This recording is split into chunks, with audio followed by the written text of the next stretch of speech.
मिश्रा जी, जरा थोड़ा विस्तार से समझाइएगा कि दिन भर में मतदान की काउंटिंग पूरी हो जाती है मगर वोटिंग फीसदी का पता लगने में 11 दिन का वक्त लगता है। ये मामला है या इलेक्शन कमीशन को सजेशन है कि वोटिंग परसेंटेज ही आप बताना बंद कर दीजिए। जिस दिन काउंटिंग होगी उसी दिन पता चलेगा किस दिन वोटिंग परसेंट हुआ, उसी दिन सुबह बताइए। वोटिंग परसेंट कोई ऐसी चीज तो है नहीं कि आज ही पता चल जाए, नहीं तो हाय तौबा प्रलय आ जाएगी। मैं बोलता हूँ 2 दिन के बाद पता चला तो उसमें क्या प्रॉब्लम हो गई? कोई प्रॉब्लम हो गई तो उससे क्या? ये आप कह रहे हैं सामान्य घटना है। मेरे लिए ये इलेक्शन कमीशन को तो वोटिंग परसेंट बताना ही बंद कर देना चाहिए। मिश्रा जी, आपका सुझाव तो पूरा देश सुन रहा होगा जो आप सुझाव दे रहे हो। इसका लॉजिक तो मेरे सर के तो ऊपर से निकल गया, जनता समझ रही होगी। लेकिन बाकी एक बात बताओ, आप ये कह रहे हो कि भैया इलेक्शन कमीशन को बताना ही नहीं चाहिए कि भैया कितने प्रतिशत वोट पड़े। ठीक, ये गलत की थ्योरी है आपकी। लेकिन एक मिनट मिश्रा जी 443 सीटों की काउंटिंग दिन भर में हो जाती है, ठीक, मगर 2 चरणों के वोटिंग फीसदी को जारी करने में 11 दिन की देरी लगती है। आप कह रहे हो सब कुछ सामान्य है। पक्ष विपक्ष के किसी भी नेता कार्यकर्ता से पूछे 4 जून को किसकी सरकार बढ़ रही है, कितनी सीट आ रही है, किसकी कितनी सीट गायब हो रही है, किसका सूखड़ा, ये सारे नेताओं को पता है। मीडिया में बोल रहे हैं और आपने बोला है कि सारे नेताओं की पार्टियों को उनके कार्यकर्ता बता देते हैं मेरे कितने वोट पड़े। मिश्रा जी, पब्लिक हंस रही होगी, क्यों ऐसी बातें कर रहे हो आज? मेरी कोई पब्लिक नहीं हंस रही है। मैं तो बोल रहा हूँ 4 तारीख की सुबह इलेक्शन कमीशन वोटिंग परसेंट पहले बताए, डिस्ट्रिक्ट वाइज बता दे, बूथ वाइज बता दे।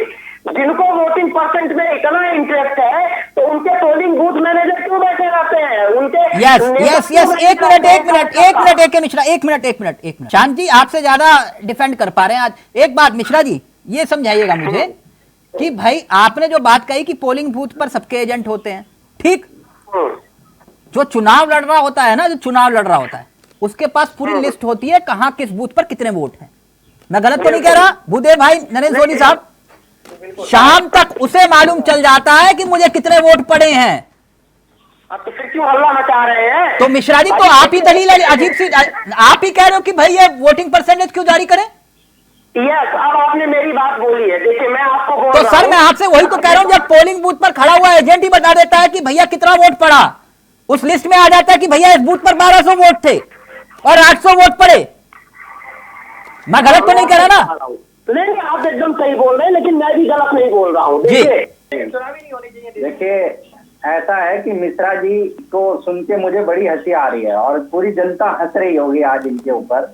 इनको इतना भी नहीं पता है कि जब चुनाव होता है किसी बूथ के ऊपर तो वोटिंग मशीन सील होने से पहले एक प्रिसाइडिंग ऑफिसर एक फोन देता है। वो उनके पास भी एक कॉपी होती है और जो बूथ पे इंचार्ज होता है पार्टियों के उनको भी दिया जाता है।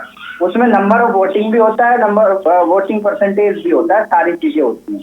तो जनता को भ्रमित करने का प्रयास ना करें, ये परसेंटेज निकालना बहुत बड़ा मुश्किल काम है। आप बीच में ना बोलिए, आप मेरी बात सुन लीजिए। मतलब बड़ी हास्यास्पद स्थिति है ये। भारत का चुनाव आयोग 11 दिन के बाद आंकड़े जारी कर रहा है, कमाल की बात है। ये शक पैदा करता है, ये संदेह पैदा करता है कि अकेली भाजपा क्यों आश्वस्त है चुनाव आयोग से। सारे डाटा 3 तारीख को इलेक्शन कमीशन को डिक्लेयर करना चाहिए।